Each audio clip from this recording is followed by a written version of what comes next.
প্রধান অতিথি হিসাবে উপস্থিত আছেন মহান মুক্তিযুদ্ধে বিএনপির প্রতিষ্ঠাতা চেয়ারম্যান মুক্তিযুদ্ধের ঘোষক শহীদ রাষ্ট্রপতি জিয়াউর রহমানের সঙ্গে সমরে যিনি যুদ্ধ করেছিলেন সাবেক মন্ত্রী বিএনপির জাতীয় স্থায়ী কমিটির অন্যতম সদস্য মেজর হাফিজউদ্দিন আহমেদ বিক্রম, মঞ্চে উপবিষ্ট জাতীয়তাবাদী দল খুলনা বিভাগীয়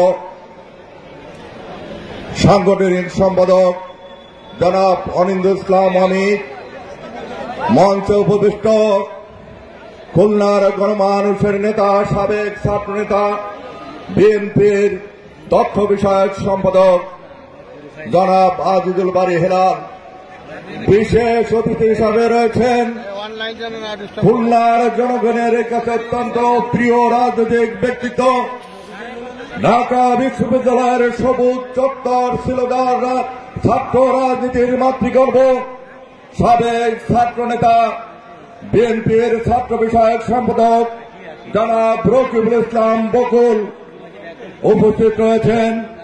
আমাদের খুলনার মানুষের কাছে অত্যন্ত প্রিয় সাবেক ছাত্র নেতা খুলনা বিভাগীয় সহসাংগঠনিক সম্পাদক বাবু জয়ন্ত কুমার কুণ্ড, উপস্থিত খুলনা মহানগরী বিএনপির আহ্বায়ক আমাদের রাজনৈতিক অভিভাবক অ্যাডভোকেট শফিকুল আলম মানা, শফিকুল আলম তুহিন সহ সম্মানিত নেতৃবৃন্দ, সামনে উপবিষ্ট আজীবন সংগ্রামী খুলনাবাসী, আসসালামু আলাইকুম। প্রধান অতিথি গুরুত্বপূর্ণ বক্তব্য রাখবেন। আজকের এই জনসভা কি কারণে? ইতিমধ্যে বক্তব্য থেকে আপনারা বুঝেছেন বিএনপি সকল সময় জনগণের স্বার্থের পক্ষে কথা বলে, জনগণের দাবির পক্ষে কথা বলে। আজকে 6 মাস অতিবাহিত হয়েছে অন্তর্বর্তীকালীন সরকার, একটি নির্বাচিত 5 বছরের জন্য নির্বাচিত সরকারের হানিমুন পিরিয়ড হতে পারে 6 মাস, অন্তর্বর্তীকালীন সরকারের নয়।